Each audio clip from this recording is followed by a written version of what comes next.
Example number 12.3. આમ તો આપણે આગળ ચર્ચા કરેલી છે એટલે તમને બહુ વાંધો નહીં આવે. વર્ણપટ રેખાઓની પાશ્ચન શ્રેણીમાં ટૂંકામાં ટૂંકી તરંગ લંબાઈ કઈ તરંગ લંબાઈ હાજર છે? આપણે એક્ઝામ્પલ જ્યારે આ ટોપિક ભણ્યા ત્યારે ડિસ્કશન કર્યું હતું. સો લેમડા આઈએફ આપણું બેઝિક ઇક્વેશન છે, અથવા તો વર્ણપટ લેમડા લખશો તો પણ ચાલશે. અને અહીંયા આવશે તમને કઈ શ્રેણી છે? પાશ્ચન શ્રેણી છે. તો લાઇમન બામર પાશ્ચન, તો પાશ્ચન માટે શું આવશે? 3 સ્ક્વેર. ઓકે, અને -1/ni².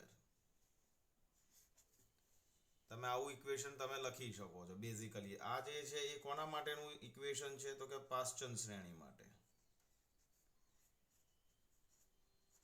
હવે તમને ટૂંકામાં ટૂંકી તરંગ લંબાઈ કઈ છે? તો ટૂંકામાં ટૂંકી તરંગ લંબાઈ માટે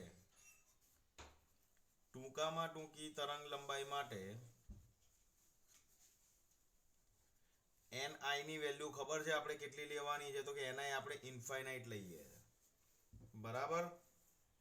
સો આની અંદર તમે કિંમત મૂકશો, ni ની વેલ્યુ ઇન્ફાઇનાઇટ મૂકશો તો તમને લેમડા જે છે ને એ તમને મળી ગયું છે, ધેટ ઇઝ 9/r. અને r ની વેલ્યુ ઓલરેડી છે તમારી 1.097 ઇન્ટુ 10⁻⁷. ઓકે, તો આની અંદર તમે કિંમત મૂકશો તો લેમડા તમને મળી જશે 820 ઇન્ટુ 10⁻⁻9 મીટર. એકચ્યુઅલી 820.4 છે, બરાબર. તો લેમડા જે છે દેટ ઇઝ ટેન્ટેટિવ એપ્રોક્સિમેટલી આપણે લખી શકીએ છીએ 820 નેનોમીટર. હા, નેનોમીટરમાં લખવું જરૂરી નથી, તમે આ આન્સર લખશો તો પણ દેટ ઇઝ વેલિડ, બરાબર. એટલે એમાં આપણે કંઈ બીજું ચિંતા કરવાની જરૂર નથી. ચાલો, બીજો એક્ઝામ્પલ છે તમારો 12.4. 12.4 તમારે શું કરવાનું છે? રકમ વાંચો. એક પરમાણુમાં 2.3 ઇવી તફાવત બે ઉર્જા સ્તરોને જુદા પાડે છે. એટલે કે બે ઉર્જા સ્તર વચ્ચેનો તમને એનર્જી ડિફરન્સ આપ્યો છે. સો ઈ જે છે that is equal two 2.3 EV. આ તમને ઇવીમાં આપ્યો છે. ઓકે, આને જૂલમાં કન્વર્ટ કરવો હોય સો આપણે કરીશું 2.3 ઇન્ટુ 1.6 ઇન્ટુ 10⁻⁻19 જૂલ. ક્લિયર? હવે તમને શું કહ્યું છે? પરમાણુ ઉચ્ચ સ્તરથી નિમ્ન સ્તર પર સંક્રાંતિ કરે ત્યારે ઉત્સર્જિત વિકિરણની આવૃત્તિ કેટલી? સી, આ એનર્જી ગેપ તમને બે ઉર્જા સ્તર વચ્ચે આપ્યો છે, રાઈટ. તો હું તમને બતાવું છું. આ એક એનર્જી લેવલ છે, આ નિમ્ન છે, અને આ જે છે ઉચ્ચ છે. આ વચ્ચેનો એનર્જી ડિફરન્સ જે છે ને એ તમને ઈ આપ્યો છે. હવે યાદ રાખજો, તમને અહીંયા એવું કહ્યું છે જ્યારે પરમાણુ ઉચ્ચ સ્તરથી નિમ્ન સ્તર, જો યાદ રાખો ઉચ્ચમાંથી નિમ્નમાં આવે તો વિકિરણ ઉત્સર્જાય. કેમ? કારણ કે વધારે ઉર્જામાંથી ઓછી ઉર્જામાં આવે છે તો ઉર્જાનું એ ઉત્સર્જન કરે છે, પણ એ ઉત્સર્જન વિકિરણના સ્વરૂપમાં છે. હવે વિકિરણ ઉત્સર્જાય છે તો જે એનર્જી બહાર નીકળે છે ને, તો જો અહીંયા ન્યૂ આવૃત્તિ વાળું વિકિરણ ઉત્સર્જિત થાય ને, એટલે કે જો વિકિરણની આવૃત્તિ ન્યૂ હોય તો હંમેશા યાદ રાખો ઉત્સર્જિત ઉર્જા ઈ જે છે દેટ ઇઝ ઇક્વલ ટુ મળે h ન્યુ. તો અહીંયા પડતો ઉર્જાનો તફાવત કેટલો આપ્યો છે? 2.3 ઇવી આપ્યો છે, રાઈટ. ને તમારે શોધવાનું છે ફ્રીક્વન્સી. ઓકે, તો કેલ્ક્યુલેટર લઈ લેજો અને nu is equal to E divided by H તમારે કરવાનો છે. સો આ આવશે તમારો 2.3 into 1.6 into 10⁻⁻19 divided by what is h? H that is 6.625. Planck constant that is equal to 10⁻34. Right. તો આ ન્યૂ જે છે ને એ તમારે શોધવાનું છે. ચલો કેલ્સીથી તમે આ કેલ્ક્યુલેશન કમ્પ્લીટ કરી લો.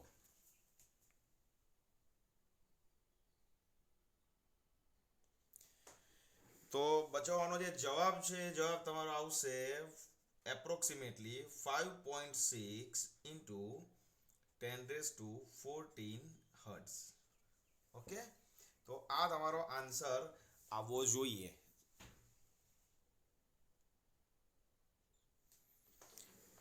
ચલો એક્ઝામ્પલ નંબર 12.5 જુઓ.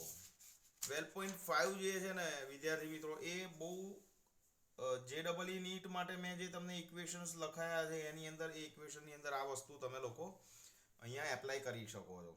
જો હાઇડ્રોજન પરમાણુની ધરા સ્થિતિની ઉર્જા તમને આપી દીધી છે, ધેટ ઇઝ -13.6. તો આપણે અહીંયા લખી શકીએ છીએ કે E is equal two -13.6 eV. હવે આ અવસ્થામાં ઇલેક્ટ્રોનની ગતિ ઉર્જા અને સ્થિતિ ઉર્જા કેટલી હશે? તો આ જે છે ને ધેટ ઇઝ ટોટલ એનર્જી છે. This is a total energy which is given in your question, that is -13.6. Okay, હવે તમને ખબર છે મેં તમને આગળ આ ઇક્વેશન્સ બધા લખાયા છે, બરાબર? અને કયા લખાયા છે તો એ હું તમને બતાવી પણ દઉં એટલે તમને ક્લિયર થઈ જાય. જો મેં તમને આ વસ્તુ લખાઈ છે, જો ગતિ ઉર્જા k હોય તો સ્થિતિ ઉર્જા -2k થાય ને કુલ ઉર્જા E જે છે that is -k થાય. તો કુલ ઉર્જા આપી હોય તો ગતિ ઉર્જા કેટલી થશે? that is -k, right? તો E is equal two -k. તમે યાદ રાખી શકો છો આ વસ્તુ. તો હું હમણાં તમને એ જ લખીને બતાવું છું, બીજું કંઈ કરતો નથી. ઓકે, અને એ જ એપ્લાય કરું છું. તમારે ખાલી અહીંયા આટલું લખી દેવાનું કે જો ઇલેક્ટ્રોનની ગતિ ઉર્જા k હોય તો સ્થિતિ ઉર્જા -2k થાય. આ ગ્રીન કલરથી જે પેનથી જે સેન્ટેન્સ લખું છું ને એ તમારે કાયમ યાદ રાખવાનું છે. Therefore total energy E is equal two kinetic energy plus potential energy. તો એ કેટલી થશે? k plus -2k. તો આન્સર આવશે તમારો -k. બસ આના ઉપરથી બધા જવાબ આપવાના છે. આ જ ફોર્મ્યુલો અપ્લાય કરી. Total energy E that is -13.6. તો તમારે અહીંયા શું લખવાનું? આ પરથી એટલે આ જે લખ્યું છે તે, રાઈટ? આ પરથી C E is equal two -13.6 આપ્યું છે, તો k ઇઝ ઇક્વલ ટુ આ પરથી k is equal two -e થાય. સો માઇનસ એઝ ઇટ ઇઝ અને -13.6 eV તો તમને ઓલરેડી આપેલું છે. તો k that is equal to આવશે ધેટ ઇઝ +13.6 eV. અને યાદ રાખવાનું છે તમારે kinetic energy that is never be negative, it is always positive. તો આ થઈ ગયું તમારું 13.6. હવે જુઓ કાઇનેટિક એનર્જી આટલી હોય તો સ્થિતિ ઉર્જા કેટલી થાય? -2k. તો અહીંયા તમે લખી શકો છો ને, આ પરથી સ્થિતિ ઉર્જા કેટલી થશે? તો કે સ્થિતિ ઉર્જા that is U is equal two -2k, right? તો આ આવશે તમારું -2 કૌંસમાં k કેટલો છે? That is +13.6 eV. સો અહીંયા પોટેન્શિયલ એનર્જી તમારી બનશે -13 દુ 26, 6 દુ 12 એટલે -27.2 eV.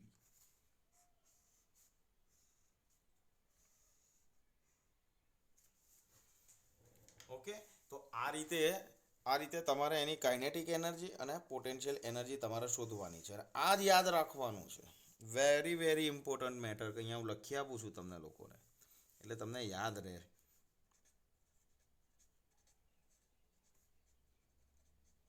આ તમને JEE ગુજકેટ નીટ આ તમારી નોટમાં જ છે જ, બરાબર છે? આને કંઈ તમારે ટેન્શન લેવાની જરૂર નથી કે મળશે કે નહીં મળશે, મળી જ જશે તમને તમારી નોટબુકની અંદર. ઓકે, તો આ રીતે તમારે લખવાનું છે. ચલો 12.6. ઓકે, રકમ તમને આપી છે. પ્રારંભમાં ધરા સ્થિતિમાં રહેલો હાઇડ્રોજન પરમાણુ એક ફોટોનનું શોષણ કરે છે, જે તેને n ઇઝ ઇક્વલ ટુ 4 સ્તર સુધી ઉત્તેજિત કરે છે. એટલે સમજો કે n બરાબર 1 કક્ષાની અંદર ઇલેક્ટ્રોન છે અને એ જે ઉર્જાનું શોષણ કરે છે, એટલે કે એ જે ફોટોન છે ને that is the energy packet. એ ઉર્જાનો એક પેકેટ છે, ક્વોન્ટમ છે. હવે એક ધરા સ્થિતિમાં રહેલો છે, આ n ઇઝ ઇક્વલ ટુ 1 કક્ષા છે, રાઈટ? અને આ n ઇઝ ઇક્વલ ટુ 4 કક્ષા છે. હવે અહીંયા એક ઇલેક્ટ્રોન હતો, એના બહારથી આ ઇલેક્ટ્રોનના બહારથી કોઈ એક ફોટોન આવ્યો, અહીંથી બહારથી કોઈ એક ફોટોન આવ્યો અને એ ફોટોન એનર્જીના ફોર્મમાં હતો. એટલે આ ઇલેક્ટ્રોને એ ઉર્જાને એબ્ઝોર્બ કરી, શોષણ કરી. જેવી એને ઉર્જાનું શોષણ કર્યું, એ ઇલેક્ટ્રોન જમ્પ મારીને આવી ગયો n બરાબર 4. તો સૌથી પહેલા તો આ બે વચ્ચેનો એનર્જી ડિફરન્સ કેટલો આપણે પહેલા એ શોધવું પડે, રાઈટ? સો અને એ પણ જુઓ તમને હાઇડ્રોજન પરમાણુ માટે આપ્યું છે. તો આપણે ભણ્યા છે આગળ આ વસ્તુ કે હાઇડ્રોજન પરમાણુમાં, ઓકે, આ ગુજરાતીમાં લખવાનું પણ મેં ઇંગ્લિશમાં લખી નાખ્યું છે. હાઇડ્રોજન પરમાણુ માટે nમી કક્ષામાં એનર્જી આપણને ખબર છે that is -13.6 divided by n square. આ આપણને ખબર છે અને this is in the form of EV. Okay, so n બરાબર 1 માં કેટલી ઉર્જા હતી તો કે E1. E1 કેટલી થશે તો n ની કિંમત અહીંયા 1 મૂકીશું તો મળશે -13.6 EV. Okay, now what is E4? તો અહીંયા n ની વેલ્યુ અહીંયા n અહીંયા 4 મૂકીશું તો 4 નો વર્ગ આવશે 16. બરાબર, તો અહીંયા -13.6 ડિવાઇડેડ બાય 16 કરીશું તો જવાબ આવશે -0.85 EV.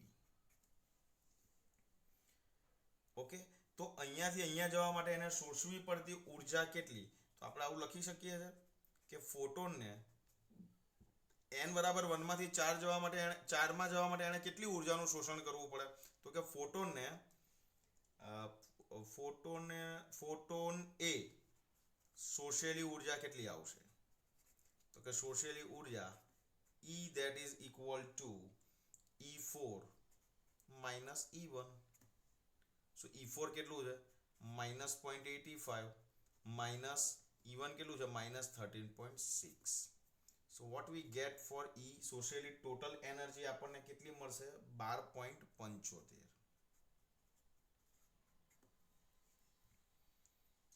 ઓલમોસ્ટ.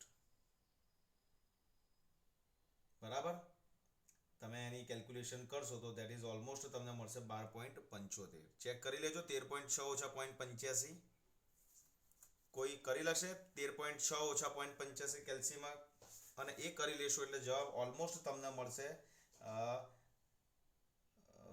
12.75 EV. ઓકે, હવે આ જે એનર્જી છે ને બચ્ચાઓ, આ એનર્જી EV ના ફોર્મેટમાં. આનો મતલબ શું કરવાનો છે તમારે એ પણ તમને સમજાવી દઉં. જો તમને એ ક્લિયર થશે ને તો જ તમે એક્ઝામ્પલ ગણવામાં તમને મજા આવશે. સી, આ જે n બરાબર 1 કક્ષામાં જે ઇલેક્ટ્રોન હતો એને અહીંયાથી જે ફોટોન આવે છે ને એ ફોટોનની એનર્જી આટલી હોય ને તો જ n બરાબર 4 માં જાય. આનો કહેવાનો મતલબ એ છે. તો તમને એવું કહ્યું છે કે ફોટોનની આવૃત્તિ કેટલી અને ફોટોનની તરંગ લંબાઈ કેટલી. તો આપણે હવે ફોટોનની જે છે ને, સોરી એકચ્યુઅલી અહીંયા છે ને ફોટોને શોષેલી ઉર્જા નહીં આવે પણ અહીંયા ઇલેક્ટ્રોનને શોષેલી ઉર્જા આવશે. ઇલેક્ટ્રોનને શોષેલી ઉર્જા છે. તો ઇલેક્ટ્રોન ઉર્જા કોની પાસેથી શોષે છે? ફોટોનની. તો આ જે છે ને એ બેઝિકલી ફોટોનની ઉર્જા થઈ, રાઈટ?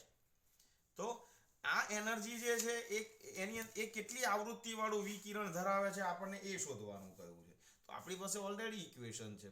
તો સૌથી પહેલા તો આ જે એનર્જી છે 12.75 EV એને આપણે શેમાં કન્વર્ટ કરવી પડે? જૂલમાં કન્વર્ટ કરવી પડે. તો આના બરાબર આપણે કરીશું 12.75 ગુણ્યા 1.6 ઇન્ટુ 10⁻⁻19 જૂલ. આ વેલ્યુ તમારે હમણાં શોધી નાખવાની છે. ઓકે, નેક્સ્ટ હવે આપણે ફ્રીક્વન્સી શોધવી છે. તો ફ્રીક્વન્સીનું આપણી પાસે ઇક્વેશન છે E is equal two h new. તો ન્યુ ઇઝ ઇક્વલ ટુ આપણી પાસે ઇક્વેશન છે E ડિવાઇડેડ બાય h. તો ન્યુ કેટલું છે આપણી પાસે, E કેટલું છે?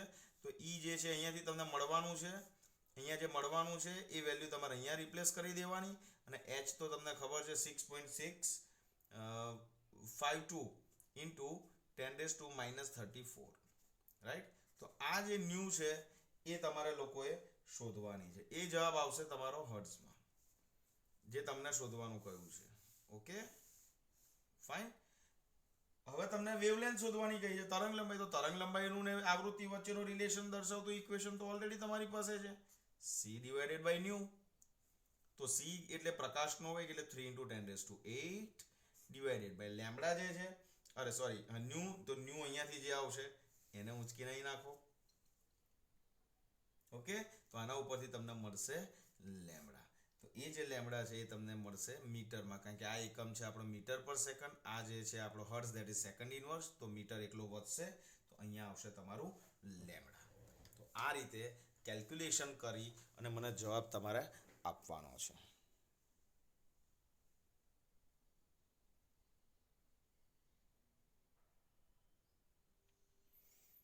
તો એપ્રોક્સિમેટલી તમારા ફ્રીક્વન્સી અને લેમ્બડાના જે જવાબ છે એ તમારા આની આસપાસ આવી જશે.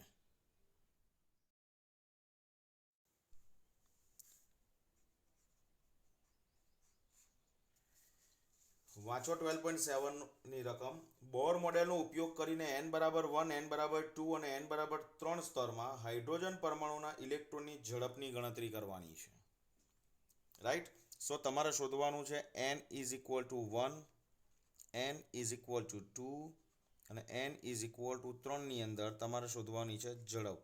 v1 is equal two question mark, v2 is equal two question mark and v3 is equal two question mark. ચલો હજુ આગળ જુઓ. દરેક સ્તર માટે કક્ષીય આવર્તકાળ પણ શોધો. દેટ મીન્સ કે દરેક સ્તર માટે તમારે t1 is equal two question mark, t2 is equal two question mark, t3 is equal two question mark. આખો દાખલો તમને હું સમજાવી દઉં છું, પછી કિંમતો મૂકીને શાંતિથી તમે લોકો એની કેલ્ક્યુલેશન કરજો. ઓકે. જ્યારે આ દાખલો તમને પૂછાય છે ત્યારે તમારે એટલું યાદ રાખવાનું છે કે nમી કક્ષામાં વેગનું હાઇડ્રોજન પરમાણુ માટે nમી કક્ષામાં વેગનું ઇક્વેશન મેં તમને લોકોને લખાયું છે. રાઈટ. તો તમારે આ રીતે લખવાનું છે કે nમી કક્ષામાં વેગનું સૂત્ર vn is equal to 2.18 into 10 raised to 6 divided by n meter per second.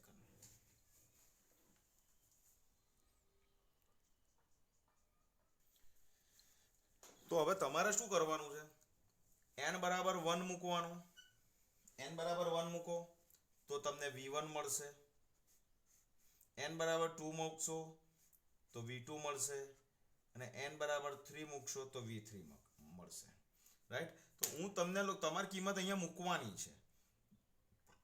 n બરાબર 1 મૂકો તો શું મળે? એઝ ઇટ ઇઝ મળે. That is 2.18 into 10 raised to 6 meter per second. Okay. What is v2?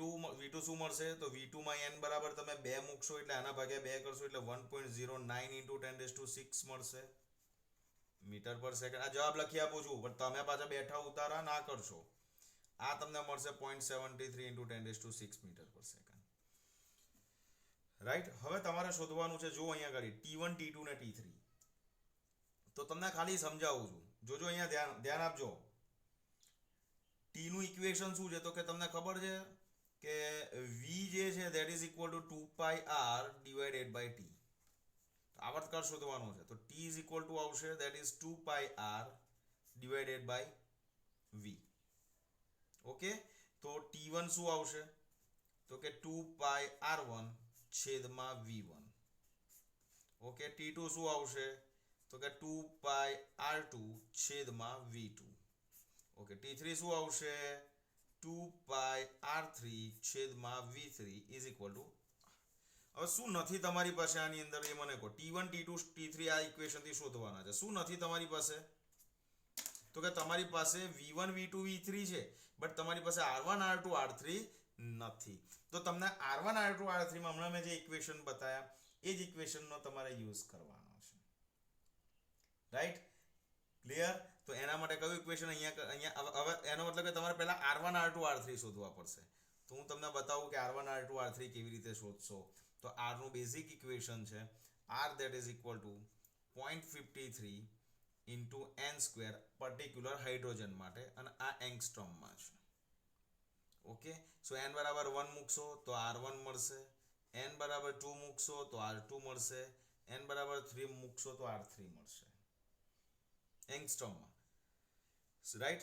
તો અહીંયા r1 તમને મળશે ધેટ ઇઝ 0.53 એંગસ્ટ્રોમ.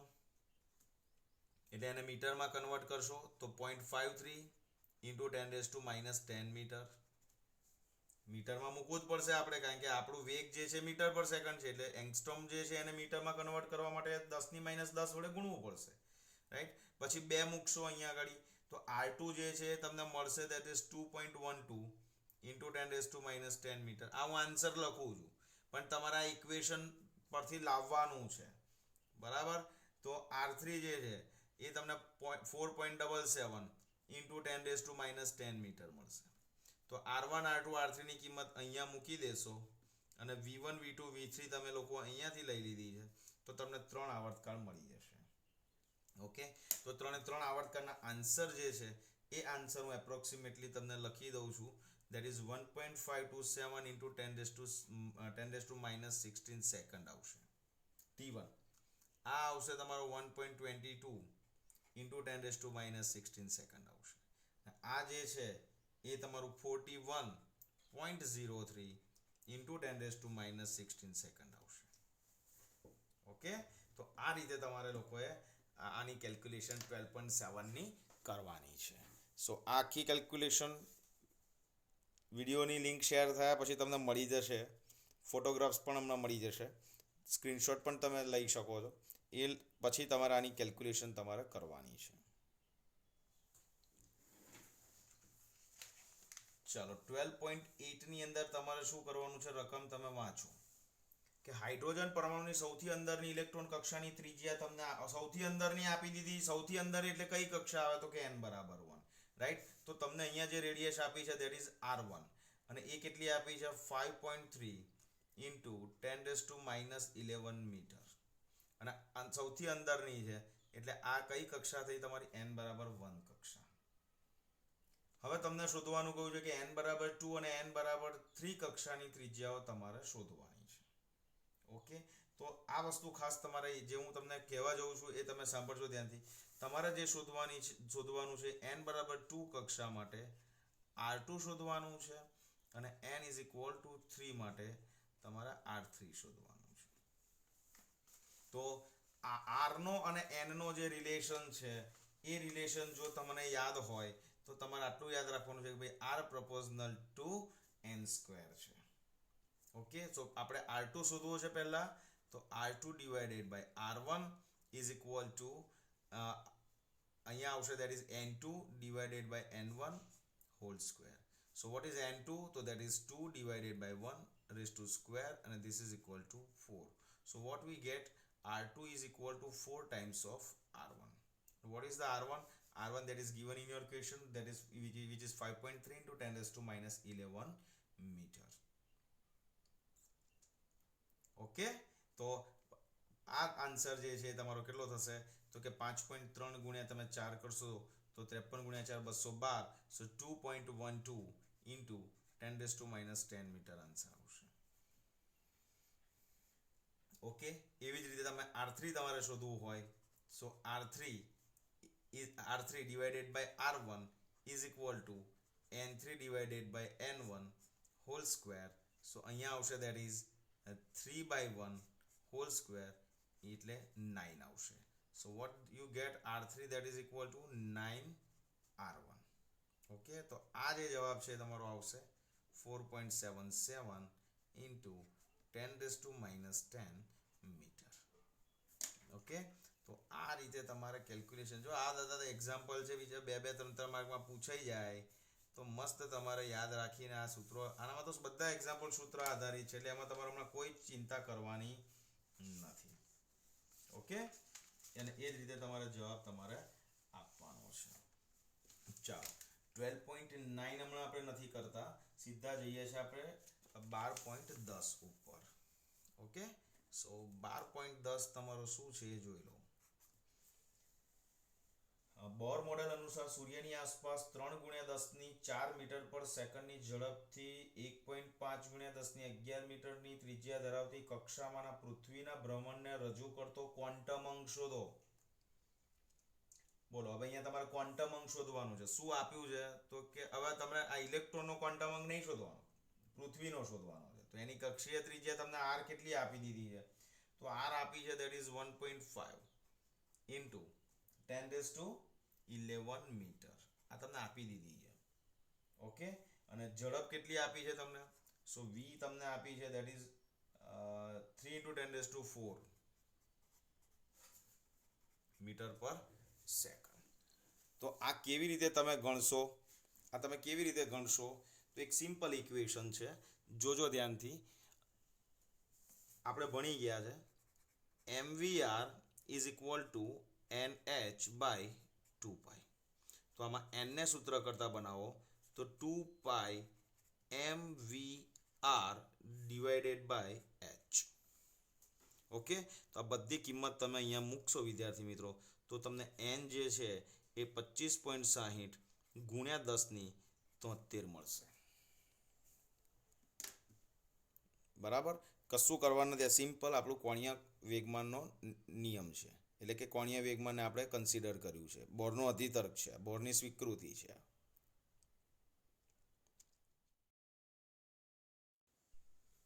ચાલો, સ્વાધ્યાયનો છેલ્લો દાખલો છે તમારો, અને that is 12.9. ઓકે, શું કહે છે? ઓરડાના તાપમાને 12.5 eV ઇલેક્ટ્રોનની કિરણાવલી વાયુરૂપ હાઇડ્રોજન પર મારો ચલાવવા માટે વપરાય છે. એટલે હાઇડ્રોજન વાયુ પર જે એનર્જી જઈ રહી છે ઇલેક્ટ્રોન બીમ છે, અને એ ઇલેક્ટ્રોન બીમની એનર્જી આપણને આપી છે, અને which is equal two 12.5 eV. Okay, તો આને આપણે પહેલા જૂલમાં ફેરવી નાખીએ. તો 12.5 into 1.6 into 10⁻⁻19 joule. Okay, Planck constant તમને ખબર છે, h is equal two 6.652 into 10⁻34 joule second. અને પ્રકાશનો વેગ જે છે that is equal to 3 into 10⁸ metre per second. કારણ કે અહીંયા વેવલેન્થ છે એટલા માટે આપણે c ની જરૂર પડવાની છે. ચાલો, એવું કહે છે કે તરંગ લંબાઈઓની કઈ શ્રેણીઓ ઉત્સર્જિત થશે. તો સૌથી પહેલા તો આ ઉર્જાને અનુરૂપ તરંગ લંબાઈ કઈ પહેલા આપણે એ શોધી નાખીએ. સો E નું ઇક્વેશન છે આપણી પાસે h ન્યુ, અને ન્યુ નું ઇક્વેશન છે આપણી પાસે c/λ. ઓકે, સો આ આવશે આપણું hc/λ. સો આના પરથી લેમ્બડા શું આવશે? તો કે લેમ્બડા ઇઝ ઇક્વલ ટુ આવશે hc/E. હવે આ બધી કિંમતો અહીંયા તમે મૂકશો, h ની, c ની, h c અને e ની આ બધી કિંમતો અહીંયા મળશે. તો વિદ્યાર્થી મિત્રો, લેમ્બડા જે છે ને એ તમને ઓલમોસ્ટ મળશે 993 એંગસ્ટ્રોમ. ઓકે, હવે મેં તમને લોકોને જ્યારે એક હોમવર્ક આપ્યું હતું કે બધી શ્રેણી માટે, 5 શ્રેણી માટે લઘુત્તમ તરંગ લંબાઈ અને મહત્તમ તરંગ લંબાઈ મેં શોધવાનું તમને કામ સોંપ્યું હતું. કદાચ તમને યાદ આવતું હોય તો, ન આવતું હોય તો પાછો તમને રિમાઇન્ડ કરાવવાનો પ્રયત્ન કરી શકું એમ છું. બરાબર? તો મેં તમને છે ને આ કામ આપ્યું હતું, બતાવી દઉં છું. એટલે હા, જો મળી ગયું. મેં તમને આ કામ આપ્યું હતું, રાઈટ? અને આ જે શ્રેણી છે એના ઉપરથી મેં તમને લોકોને અહીંયા n ની આ પહેલી વેલ્યુ અને આ છેલ્લી વેલ્યુ મૂકવાની કહી હતી. અને એના પરથી મેં તમને એવું કહ્યું હતું કે અહીંયા r ની અને અહીંયા r ની આ બધામાં r ની વેલ્યુ મૂકી અને એ મૂકીને શોધી નાખજો. તો એ તમને એંગસ્ટ્રોમમાં મળશે. હવે તમે જોશો તો દરેક શ્રેણી માટે તમારી એક મેક્સિમમ અને એક મિનિમમ તરંગ લંબાઈ મળશે. તો આ બધા આંકડા તમે ચેક કરશો તો આપણને મળતી તરંગ લંબાઈ કઈ છે? 993 એંગસ્ટ્રોમ. અને 993 એંગસ્ટ્રોમ છે તો જે લાયમન શ્રેણી છે, લાયમન જે શ્રેણી છે એમાં મિનિમમ અને મેક્સિમમ, એટલે કે લાયમન શ્રેણીની તરંગ લંબાઈનો જે ગાળો છે એ તમે લોકો તમારી નોટમાં તમે ચેક કર્યું હોય અને ગણી હશે તો તમને મળશે. તો એ મળશે તમને 912 એંગસ્ટ્રોમથી 1216 એંગસ્ટ્રોમ.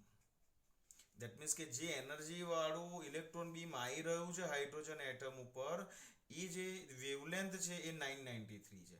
તો આ વેવલેન્થ કઈ શ્રેણીમાં આવી ગઈ? તો કે લાયમનમાં આવી ગયું. તો આમાં કન્ક્લુઝન શું નીકળશે? તો કે લાયમન શ્રેણીને અનુરૂપ, પ્રશ્ન તમે વાંચો તમે તો કઈ શ્રેણી તમને એવું છે ને, કઈ શ્રેણીને અનુરૂપ તરંગ લંબાઈ ઉત્સર્જિત થશે? તો તરંગ લંબાઈની કઈ શ્રેણીઓ હશે? તો લાયમન શ્રેણીને અનુરૂપ તરંગ લંબાઈ હશે. આ તમારો આન્સર તમારે આ રીતે લખવાનો છે. અને આ અંડરલાઈન કરી દેશો ને એટલે ખ્યાલ આવી જ જશે પેપર એસેસમેન્ટ કરવાવાળાને, સર ટીચરોને, કે ભાઈ આને આ વસ્તુ કરેલી છે. બરાબર? બોલો, કોઈને કંઈ ડાઉટ હોય તો તમે લોકો મને પૂછી શકો છો. બાકી આ રીતે કેલ્ક્યુલેશન તમારે કરવાની છે.